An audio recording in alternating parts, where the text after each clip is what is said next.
கர்த்தரும் அருமை இரட்சகரும் அருள்நாதருமாகி கிறிஸ்து இயேசுவிடமிருந்து கிருபை, சமாதானம், பேராசீர்வாதம் நம் அனைவருக்கும் குறிப்பாக இந்த அற்புதமான நாளிலே ஆண்டவருடைய திருவீட்டிலே கடந்து வந்திருக்கிற நம் ஒவ்வொருவருக்கும் மிகுதியாய் உண்டாவதாக. ஆமென். இந்த சிறப்புமிக்க நாளிலே சிந்தனைக்காக தெரிந்து கொள்ளப்பட்ட திருமறை பகுதி முன்பு வாசியை கேட்ட பழைய பாட்டு பகுதி. அதுல 2 வசனங்களை உங்களுக்கு முன்பாக நான் வைக்க ஆசைக்கின்றேன். உபாகம புஸ்தகம் 26வது அதிகாரம் 10வது வசனமும் 11வது வசனம். இப்பொழுதும் இதோ கர்த்தாவே, தேவரீர் எனக்கு கொடுத்த நிலத்தினுடைய கனிகளின் முதற் பலனை கொண்டு வந்தேன் என்று சொல்லி அதை உன் தேவனாய கர்த்தருடைய சந்நிதியில் வைத்து உன் தேவனாய கர்த்தருடைய சந்நிதியில் பணிந்து நீயும் லேவியனும் உன்னிடத்தில் இருக்கிற பரதேசியும் உன் தேவனாய கர்த்தர் உனக்கும் உன் வீட்டாருக்கும் அனுக்கிரகம் பண்ணின சகல நன்மைகளின் நிமித்தமும் சந்தோஷப்படுவீர்களாக. கண்களை மூடுவோம், ஆண்டவரை நோக்கி பார்த்து நாம் செல்வோம். பல கோடி வார்த்தைகள் நான் கேட்ட போதும் நீ பேசும் ஒரு வார்த்தை போதும். பல கோடி வார்த்தைகள் நான் கேட்ட போதும் இயேசுவே நீர் பேசும் ஒரு வார்த்தை போதும். 1000 ஜீவன் உயிர் வாழுமே, 1000 ஜீவன் உயிர் வாழுமே. உம் வார்த்தையில் உண்டு அற்புதமே, உம் வார்த்தையில் உண்டு அற்புதமே. நீரன்றி வாழ்வேது இறைவா, உன் நினைவின்றி மகிழ்வேது தேவா. நீரன்றி வாழ்வேது இறைவா, உன் நினைவின்றி மகிழ்வேது தேவா. வருஷத்தை நன்மையா முடிசூட்டுகின்ற நல்ல ஆண்டவரே, இந்த ஆசீர்வதிக்கப்பட்ட அற்புதமான நாளுக்காக நாங்கள் உங்களுக்கு நன்றிகளையும் ஸ்தோத்திரங்களையும் துதிகளையும் நாங்கள் ஏறெடுக்கின்றோம். ஆம் கர்த்தாவே, இந்த நாளை நாங்கள் அர்ப்பன் ஸ்தோத்திர பண்டிகையாக ஆசரித்து மகிழ ஆண்டவர் பாராட்டும் தயவுக்காக நாங்கள் உங்களுக்கு நன்றி செலுத்துகிறோம். இந்த சிறப்பு மிக்க நாளிலே சிந்திக்க இருக்கின்ற வார்த்தைகளை ஆண்டவர் எங்களுக்கு ஆசீர்வாதமாகித்தார். இதோடைய சமூகத்திலே கடந்து வந்திருக்கிற ஒவ்வொரு பிள்ளைகளுக்கும் சிந்திக்க இருக்கின்ற வார்த்தைகள் பேராசீர்வாதமாக அமையட்டும் சுவாமி. மெய்யாகவே உங்களுடைய வார்த்தையினால் சந்திக்கப்பட்ட பிள்ளைகளால் இந்த இடத்தை விட்டு கடந்து செல்ல ஆண்டவர் கிருபை புரிய வேண்டும் என்ற ஆணையை நாம் செல்கிறோம். இதை தாழ்த்தி உடைய திருக்கரத்திலே அர்ப்பணிக்கிறோம். இயேசு இரட்சகரின் நாமத்தில் ஜெபிக்கிறோம். ஜெபங்கேளும் அன்பு நிறைந்த நல்ல கர்த்தாவே, ஆமென். கிறிஸ்து இயேசுவுக்குள் அன்பானவர்களே, உண்மையாகவே ஆலயத்தினுடைய அலங்காரம், ஆலயத்திலே கட்டப்பட்டிருக்கின்ற காய்கள், கனிகள் நமக்கு ஒரு புதிய உற்சாகத்தையும் புதிய தெம்பையும் நமக்கு கொடுக்கிறது. உண்மையாகவே இந்த அலங்காரம் எதை நமக்கு காட்டுகின்றது என்று சொன்னால், கடவுளுக்கு நாம் எந்த அளவுக்கு நன்றி உள்ளவர்களாக இருக்க வேண்டும் என்பதை தான் இந்த அலங்காரம் நமக்கு பறைசாற்றுகிறது. அன்பானவர்களே, மனிதனை படைத்த ஆண்டவர், இயற்கையை ஆண்டு காப்பாற்றுவதற்கான கிருபையையும் ஆண்டவர் நல்கினார். நிலத்தை பண்படுத்தவும், நிலத்திலே பயிரிடவும், நிலத்தின் விளைச்சலை அனுபவிக்கக்கூடிய ஒரு பாக்கியத்தை கடவுள் தந்திருக்கிறார். ஒருவேளை இன்றைக்கு நாம் விஞ்ஞானத்திலே எங்கேயும் எந்த அளவுக்கு முன்னேறி இருக்கிறோம், அதிக அளவுக்கு முன்னேறி இருக்கிறோம்.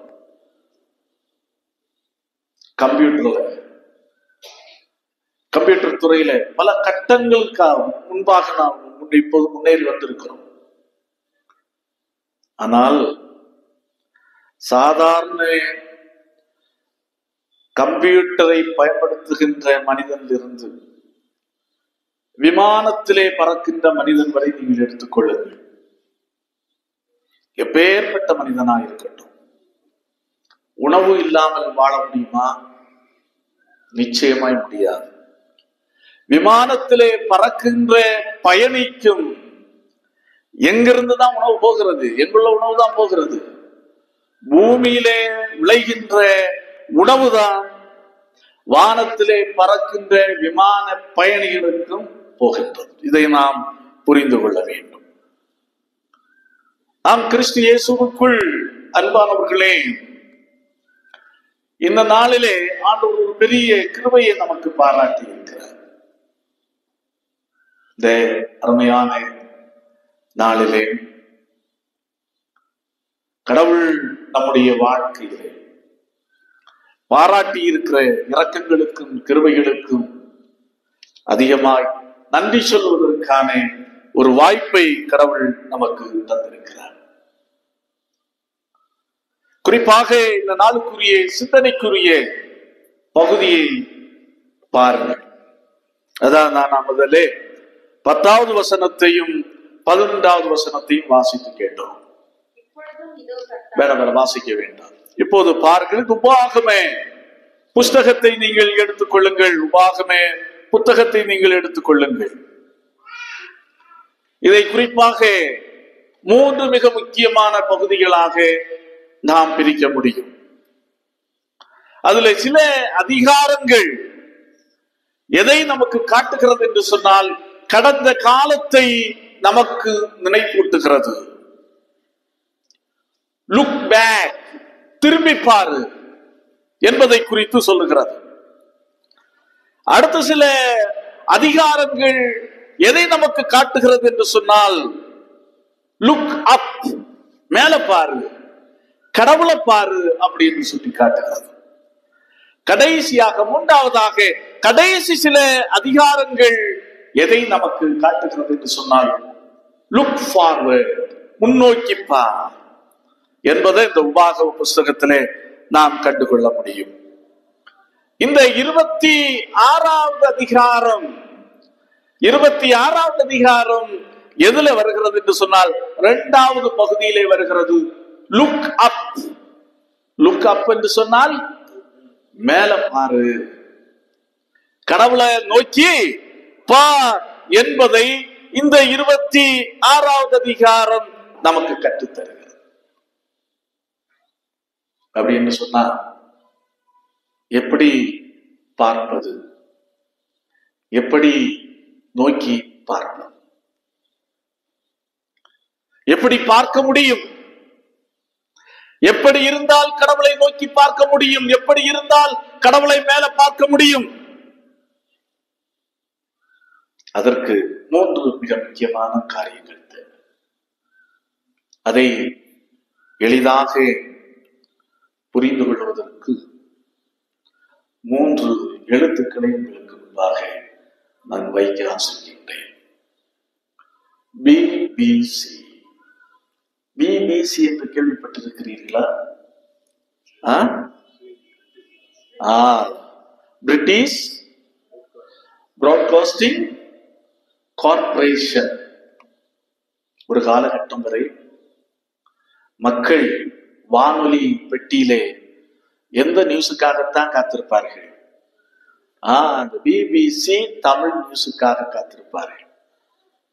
தொலைக்காட்சி இல்லாத காலகட்டங்களிலே மக்கள் தூங்க செல்வதும் எதை அடிப்படையாக வைத்து சொன்னால், இந்த பிபிசி நியூஸை பார்த்துட்டு என்ன செய்வோம், தூங்க போவேன் அப்படின்னு தான் சொல்லுவாரு.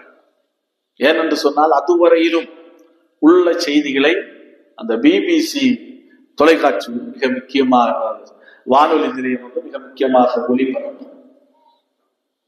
அது இன்றைக்கு தொலைக்காட்சி ஒரு உலக அளவிலே ஒரு பெயர் பெற்ற ஒரு இது தொலைக்காட்சி. இன்றைக்கு ஒரு தொலைக்காட்சி, வானொலி எல்லாமே இருக்கிறது, online. BBC, British broadcasting corporation. அப்போ முதல் பி நமக்கு எதை காட்டுகிறது என்று சொன்னால், பிரிங். கடவுளை நோக்கி பார்ப்பதற்கு அடிப்படை தேவை எதுவென்று சொன்னால் பிரிங். என்னது பிரிங்? பிரிங் என்று சொன்னா என்னது? கொண்டு வருதல், கொண்டு வாருங்கள், கொண்டு வாருங்கள் என்பதுதான். கொண்டு வாருங்கள். அப்ப எதை கொண்டு வாருங்கள்?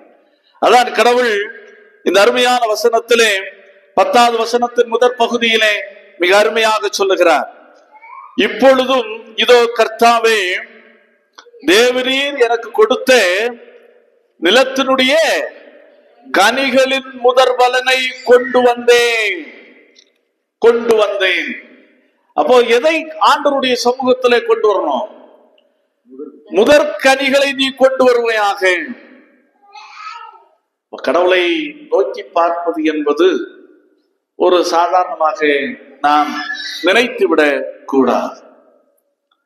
உண்மையாகவே கடவுளை நோக்கி பார்ப்பதற்கு முதல் அடிப்படை தேவையாக இருப்பது, இந்த வசனத்தின்படி அடிப்படை இதா இருப்பது எதுவென்று சொன்னால், கொண்டு வாருங்கள். என்ன கொண்டு வாருங்கள்? நிலத்தின் விளைச்சலின் முதற்கனிகளை நீங்கள் கொண்டு வாருங்கள். கடவுளை நோக்கி பார்ப்பதற்கான ஒரு உறுதியான வழி எதுவென்று சொன்னால், காணிக்கைகளை ஆண்டவருடைய சமூகத்திலே கொண்டு வருவது என்பதை நாம் மறந்து போக வேண்டாம். உண்மையாகவே நாம் கொண்டு வருகின்ற காணிக்கைகள் அது சாதாரணமானதல்ல. கடவுளுக்கு புகழ் சேர்க்க கூடியதாக இருக்கிறது என்ற உண்மையையும் நாம் புரிந்து கொள்ள வேண்டும். இதை எப்படி நாம் கொண்டு வருகிறோம்? அது வந்து மிக மிக முக்கியமான ஒரு கேள்வி. ஒரு அருமையான விவசாயி ஒருவர் ஒரு பண்ணையை வைத்திருந்தார். என்ன பண்ணை என்று சொன்னால், மாட்டு பண்ணையை வைத்திருந்தார். அந்த விவசாயி இந்த மாட்டு பண்ணையில ஒரு மாடு வந்து கட்டி இருந்தது. ரெட்டை குட்டி போட்டது. ஒன்று சாம்பல் நிற கலர், இன்னொன்று வெள்ளை நிற கலர். அந்த பண்ணையிலிருந்து மகிழ்ச்சியோடு வீட்டுக்கு வருகிறார் அந்த விவசாயி. மகிழ்ச்சியோடு வீட்டுக்கு வந்த விவசாயி நேர கிச்சனுக்கு போகிறார். மனைவியிடத்தில் சொல்லுகிறார், உனக்கு நான் இன்றைக்கு ஒரு மகிழ்ச்சியான செய்தியை நான் கொண்டு வந்திருக்கிறேன். இன்றைக்கு நான் உனக்கு மகிழ்ச்சியான செய்தியை கொண்டு வந்திருக்கிறேன். அப்படி என்ன செய்தி?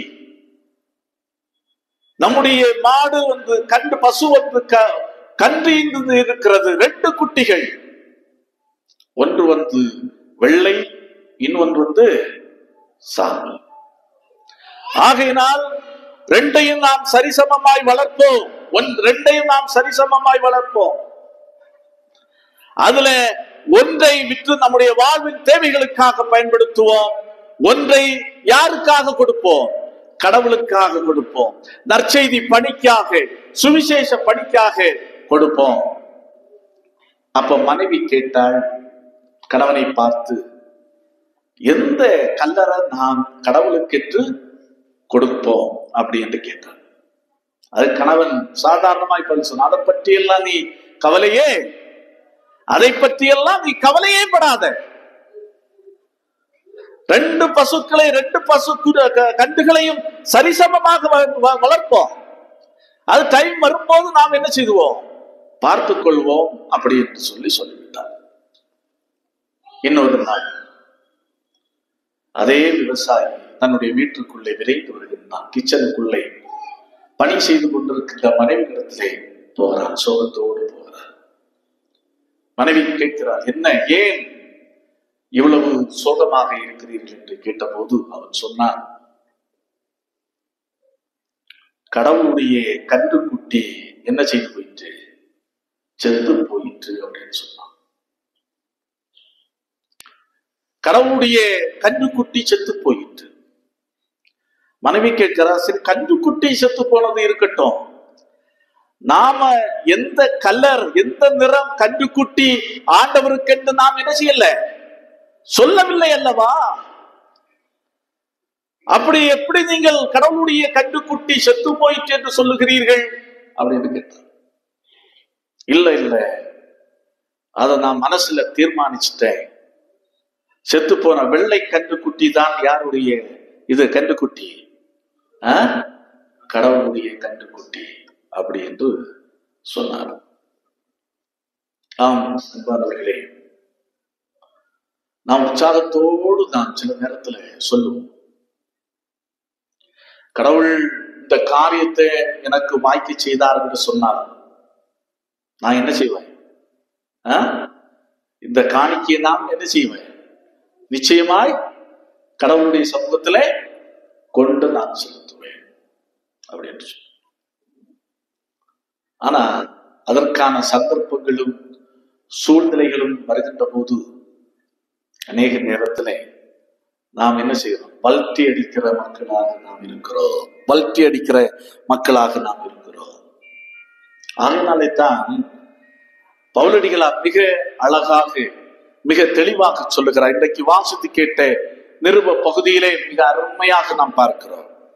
அப்போஸ்தலனாகிய பவுல் கொரிந்து திருச்சபைக்கு எழுதிய 2வது நிருபம் 9வது அதிகாரம் 7வது வசனம், அவனவன் விசனமாயும் அல்ல கட்டாயமாயும் அல்ல, அவன் மனதில் நியமித்தபடியே கொடுக்க கடவன். உற்சாகமாய் கொடுக்கிறவனிடத்தில் தேவன் பிரியமாயிருக்கிறார். அப்போ கடவுள் சொல்கிறார், அது பவுலடிகளார் சொல்கிறார், எதற்காக நீங்கள் கொடுக்க வேண்டாம்? கட்டாயத்தின் அடிப்படையில நீங்கள் என்ன செய்ய வேண்டிய அவசியம் இல்லை, கொடுக்க வேண்டிய அவசியம் இல்லை. மனதில் ஒரு முழுமையான மன நிறைவில்லாமலும் நீங்கள் கொடுக்க வேண்டிய அவசியம் இல்லை. நீங்க கொடுங்க. எப்படி கொடுங்கள்? மனப்பூர்வமாய் கொடுங்கள், உற்சாகமாய் கொடுங்கள் என்று பவுலடிகளார் கொடுப்பதற்கு உற்சாகப்படுத்துகிறார். மட்டுமல்ல, அடுத்து ஒரு காரியத்தை சொல்லுகிறார்.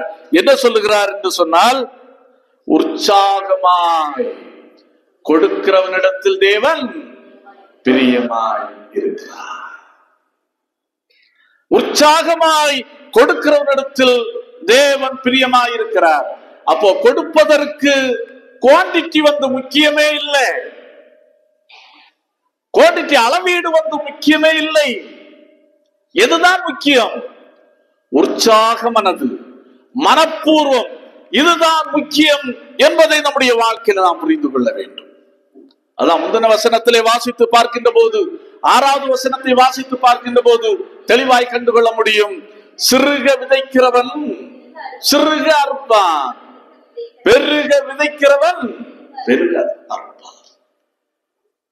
அப்போ இங்க என்ன சொல்லுகிறார் என்று சொன்னால், காணிக்கை கொடுப்பது விதைப்பது போன்றது.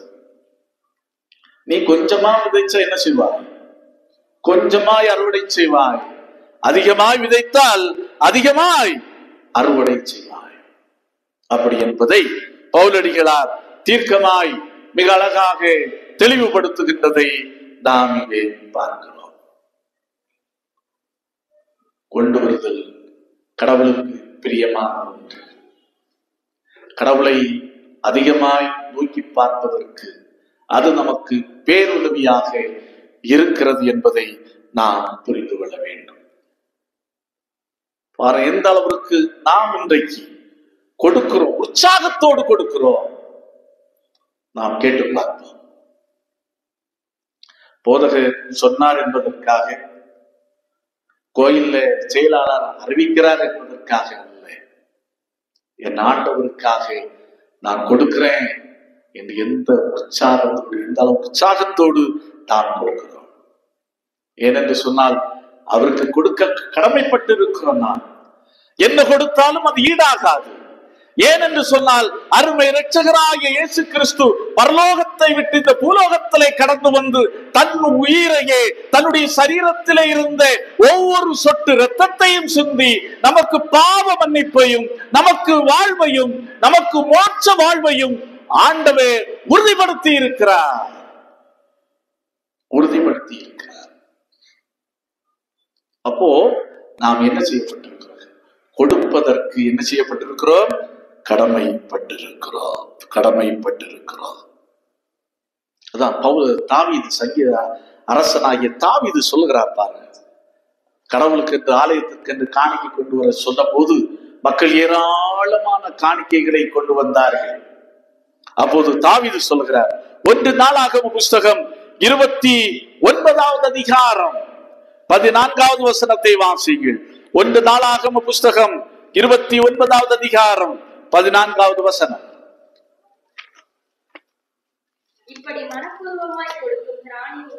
இப்படி மனப்பூர்வமாய் கொடுக்கும் திராணி உண்டாவதற்கு நான் எம்மாத்திரம், என் ஜனங்கள் எம்மாத்திரம், எல்லாம் உம்மால் உண்டானது, உமது கரத்திலே வாங்கி உமக்கு கொடுத்தோம்.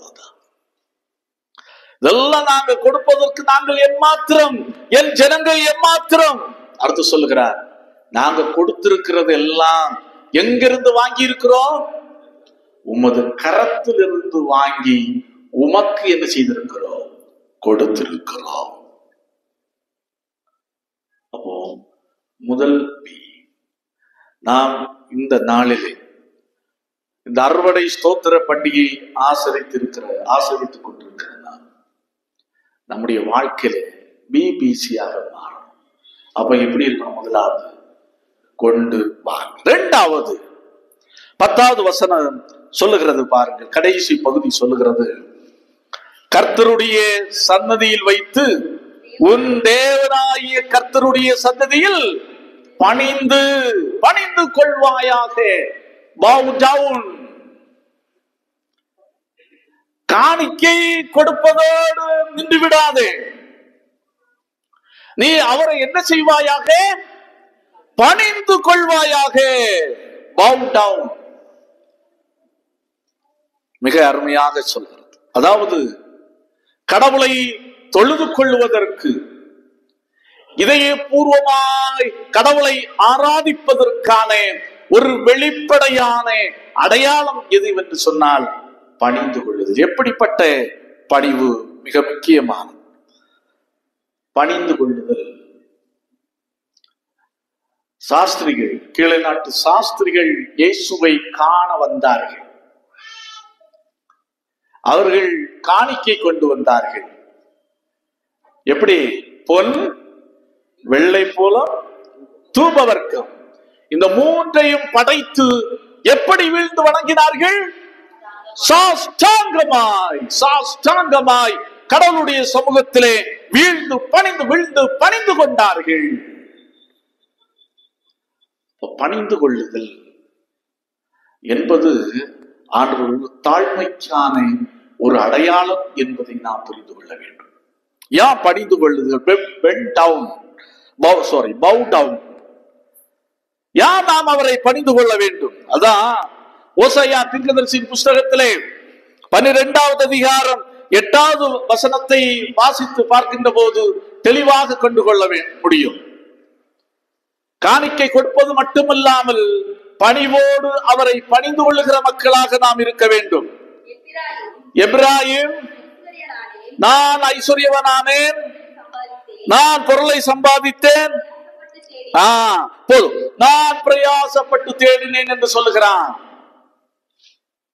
எப்ராயிமை குறித்து தீர்க்கன் ஓசையா சொல்லுகிறார். எப்படி சொல்லுகிறார்? நான் என்ன செய்தேன்? நான் ஐஸ்வர்யவனானேன், நான் பொருளை சம்பாதித்தேன், நான் பிரயாசப்பட்டு தேடினேன். அப்படி சொல்லவே சொல்லாது.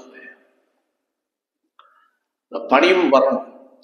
அதான் தாவீது சொல்றார், ஆண்டவரே உம்முடைய கரத்திலிருந்து வாங்கி உமக்கே நாங்கள் கொடுக்கிறோம். அதுதான் உண்மையான பணிவு. ஒரு அரசர் சொல்கிறார், கடவுளே உம்முடைய கரத்திலிருந்து பெற்றுக்கொண்டு உமக்கு நாங்கள் கொடுக்கிறது எங்களுடையதல்ல. அதான் உண்மையான பணிந்து கொள்ளுதலுக்கான வெளிப்பாடு. அந்தவார்பட்ட பணிவோடும் தாழ்மையோடும் இருக்கிறவனால் மட்டுமே கடவுளை நோக்கி பார்க்க முடியும் என்பதை நாம் புரிந்து கொள்ள வேண்டும் என்பார்களே. தாழ்மையோடு பணிந்து கொள்ளுங்கள். அதான் சொல்லுகிறார், காணிக்கைகளை கொண்டு வாருங்கள். அடுத்ததாக என்ன செய்யுங்கள்?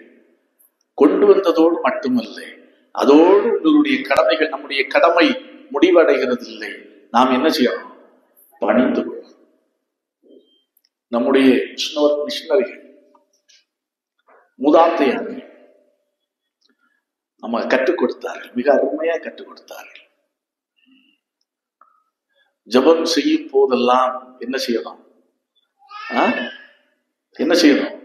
முழங்கால். வேதமும் அதுதான் நமக்கு கற்றுத் தருகிறது. அது எதற்கு அடையாளம்? முழங்கால் படிக்கிறது எதற்கு அடையாளம்? தாழ்மை. நான் அல்ல ஆண்டவரே, நான் அல்ல, எல்லாமே நீர்தான் என்பதற்கான ஒரு வெளிப்படையான ஒரு அடையாளம் தான். அப்போ இன்றைக்கு பாருங்க, இன்றைக்கு நான் யோசித்து பார்க்கிறேன், நம்முடைய ஆலயத்தை எடுத்து பாருங்க. எந்த சர்ச்சு கிடைக்காத ஒரு பாக்கியம். உட்கார்வதற்கு என்ன போட்டிருக்கு? குஷன் போட்டிருக்கு. அடுத்து வேற முழங்காலை முடக்குவதற்கு குஷன் போட்டிருக்கு. நாம் முழங்காலை முடக்கி ஜெபிப்போம் அப்படி என்று சொன்னா, பெரியவங்களை விடுங்க, அவங்களுக்கு கால் பிரச்சனை, வேதனை, வலிகள் இன்னைக்கு உள்ள காலத்துக்கு இருக்கு. இளம் தலைமுறையினர் எத்தனை பேர் முழங்காலை முடக்குகிறார்கள்? நாம் யோசித்து பார்க்க வேண்டும், நாம் சிந்தித்து பார்க்க வேண்டும். சில சர்ச்சில் உட்காருவதற்கு குஷன் போட்டிருக்கிறார்கள், ஆனா முட்டங்கால் போடுவதற்கு என்ன இல்லை? குஷன் இல்லை. ஆனா நமக்கு அதையும் மிஷினரிமார்கள் என்ன செய்திருக்கிறார்கள்? ஏற்படுத்தி தந்திருக்கிறார்கள். ஆனால் அப்படி என்று சொன்னால், நாம் எந்த அளவிற்கு அவரை தாழ்மையோடு பணிந்து கொள்வதற்கு, தாழ்மையோடு அவரை துதிப்பதற்கு, தாழ்மையோடு அவரை நோக்கி பார்ப்பதற்கு நாம் ஆயத்தமாக இருக்கிறோம் என்பதை நாம் சிந்தித்து பார்ப்போம். இயேசு கிறிஸ்துவை குறித்து வேதம் மிக அழகாக, மிக தெளிவாக சொல்லுகிறது. அவர் மரண பரியந்தவரை தம்மை தாழ்த்தினார். அப்படி என்று வேதம் மிக அழகாக நமக்கு சொல்கிறது. அடுத்து 2B பார்த்தோம். அடுத்து என்னது? C, celebrate. கொண்டாடுங்கள். எதை கொண்டாடுங்கள்? வாழ்க்கையை நீங்கள் கொண்டாடுங்கள். அதான் 11வது வசனம் சொல்லுகிறது. வாசிகள் பார்க்கலாம். நீயும் லேவியனும் உன்னிடத்தில் இருக்கிற பரதேசியும் உன் தேவனாய கர்த்தர் உனக்கும் உன் வீட்டாருக்கும் அனுக்கிரகம் பண்ணின சகல நன்மைகளின் நிமித்தமும் சந்தோஷப்படுவீர்களாக, குதூகலிப்பீர்களாக, நீங்கள் கொண்டாடுவீர்களாக. Life is a festival, celebrate it. கொண்டாடி மகிழுங்கள். இஸ்ரவேல் மக்களுடைய வாழ்க்கை என்பது ஒரு கொண்டாட்டம் தான். இஸ்ரவேல் மக்களுடைய வாழ்க்கை என்பது ஒரு கொண்டாட்டம் தான். அவர்கள் மோசேயையும் ஆரோனையும் பாருங்கள். அதாவது தங்கள் ஜனங்களை விடுவிக்கும்படி, எதற்காக விடுவிக்கும்படி? யாத்திராகமம் 5வது அதிகாரம் 1வது வசனம் சொல்லுகிறது, பண்டிகையை கொண்டாடும்படி. இஸ்ரவேல் மக்களுடைய வாழ்க்கையை கொண்டாட்டம் நிறைந்ததுதான். எகிப்தின் அடிமைத்தனத்தில் இருக்கிற மக்களை நீ விடுவிப்பாயாக, அனுப்பிவிடு. எதற்காக? பண்டிகையை கொண்டாடும்படி. அதான் யாத்திராகமம் 10வது அதிகாரம் 9வது வசனம் சொல்கிறது. அங்கே அதான் சொல், நாங்கள் கர்த்தருக்கு பண்டிகை கொண்டாட வேண்டும். ஆகையினால் குழந்தைகள், இளைஞர்கள், வாலிப பிள்ளைகள், பெரியோர்கள், முதியோர்கள், ஆடு மாடுகள் எல்லாத்தையும் அழைச்சிட்டு நாங்க எங்களை எதுக்கு அனுமதிக்க வேண்டும்? பண்டிகையை கொண்டாட. இங்கேயும் அதுதான் மிக அருமையாக சொல்லப்பட்டிருக்கிறது. 11வது வசனம் சொல்லுகிறது, எப்படி? நீயும் லேவியனும் உன்னிடத்தில் இருக்கிற பரதேசியும் உன் தேவனாய கர்த்தர் உனக்கும் உன் வீட்டாருக்கும் அனுக்கிரகம் பண்ணின சகல நன்மைகளின் நிமித்தமும் என்ன செய்வீர்களாக? சந்தோஷப்படுவீர்களாக, கொண்டாடுவீர்களாக. அது என்ன ஐயா கொண்டாட்டம்? இன்றைக்கு கொண்டாட்டம் அப்படி என்று சொன்னாலே அர்த்தமே என்ன செய்து விட்டது? மாறி போய்விட்டது. அதான் பார்ட்டி வைக்கிறோம். கொண்டாட்டம் சொன்னா எதாகி விட்டது? இன்றைக்கு பார்ட்டி வைக்கிற கதையாகி விட்டது. அல்லது இன்றைக்கு இருக்கிற பிரச்சனைகளுக்கு, எங்கள் வாழ்க்கையில் இருக்கிற போராட்டங்களுக்கு எப்படி ஐயா நாங்க வாழ்க்கையை கொண்டாடி மகிழ முடியும்? எப்படி கொண்டாடி மகிழ முடியும்? எந்த சூழ்நிலையில எப்படி நாங்க கொண்டாட முடியும்?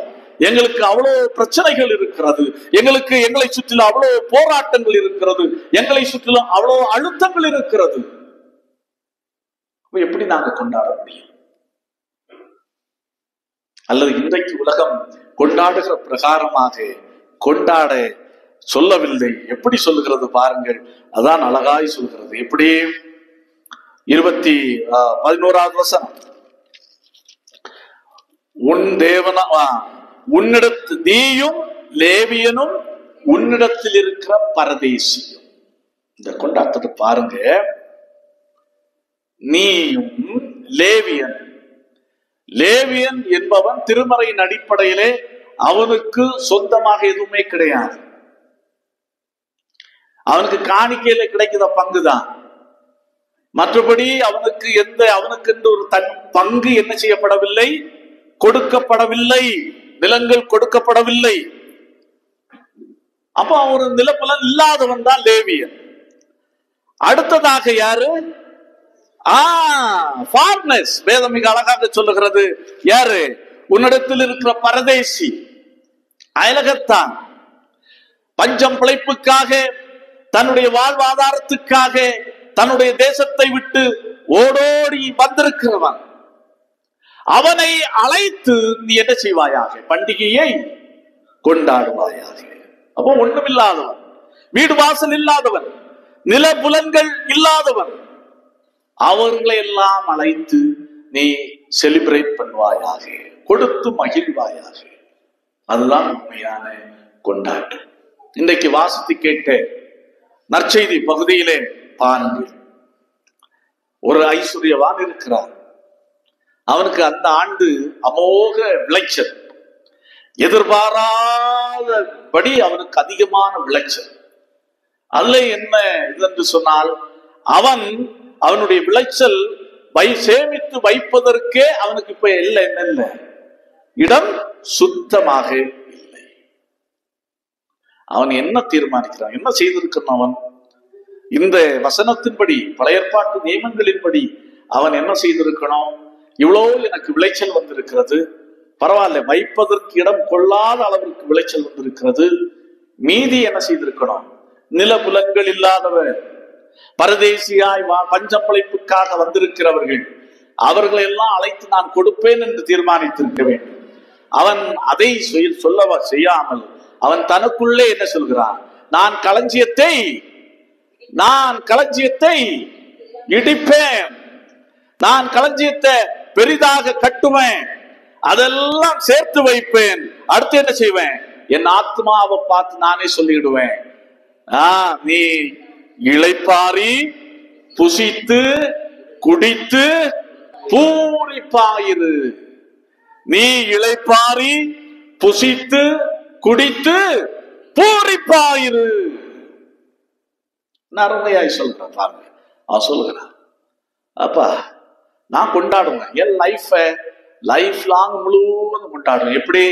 புசித்து குடித்து நான் பூரிப்பா இருப்பேன்ப்பா. அப்பதான் கேட்டார் கடவுள், மதிகேடனை, ஆத்துமா உன்னிடத்திலிருந்து இந்த ராத்திரியிலே எடுத்துக்கொள்ளப்பட்டால் அப்பொழுது நீ சேகரித்தவைகள் யாருடையவைகள் ஆகும்? நாம் கிறிஸ்து இயேசுவுக்குள் அன்பானவர்களே, உண்மையான கொண்டாட்டம் என்பது எதுவென்று சொன்னால், புசித்து குடிப்புத்து இருக்கிறவர் ஜாலியா இருப்பதல்ல, அந்த கொண்டாட்டம் அல்ல. இருக்கிறதை பகிர்ந்து வாழுகின்ற ஒரு வாழ்க்கை, அதுதான் உண்மையான கொண்டாட்டம். இன்றைக்கு குறிப்பாக ஹார்வெஸ்ட் ஃபெஸ்டிவல் அப்படின்னு சொல்லும் போது, திருச்சபைகள் நமக்கு இப்பதான் புதுசு, நாம இப்பதான் கொஞ்சம் கொஞ்சமா வளர்ந்து வரோம். பிரியாணி தான் மெயினா வியாபாரம் பயங்கரமா நடக்கும். நேரத்துல நமக்கென்றே என்ன செய்து கொள்கிறோம்? டோக்கனை வாங்குறோம். எனக்கு, மனைவிக்கு, பிள்ளைக்கு, அந்த சொந்தக்காரருக்கு அப்படின்ட்டு நாம் டோக்கனை வாங்குகிறோம், மன நிறைவு கொள்கிறோம். இன்றைக்கு மத்தியானத்துக்கு நமக்கு என்ன இல்லை, பிரச்சனை இல்லை, டோக்கன் இருக்கிறது. ஆனால் அதே நேரத்திலே அதை வாங்குவதற்கு இயலாது இருக்கிற பிள்ளைகளை மக்களை நாம் நினைக்கிறோமா? எண்ணி பார்க்க. கஷ்டப்படுறான்,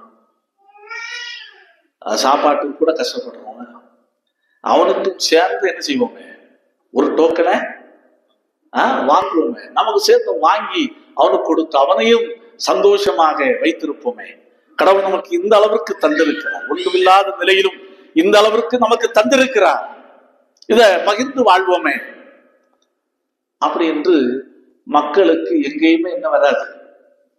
நான் இந்த சர்ச்சில் அதான் பார்க்கிறேன், நான் கொண்டாடுவார்கள், சந்தோஷமான கொண்டாட்டம், எல்லாம் வாங்குவார்கள்.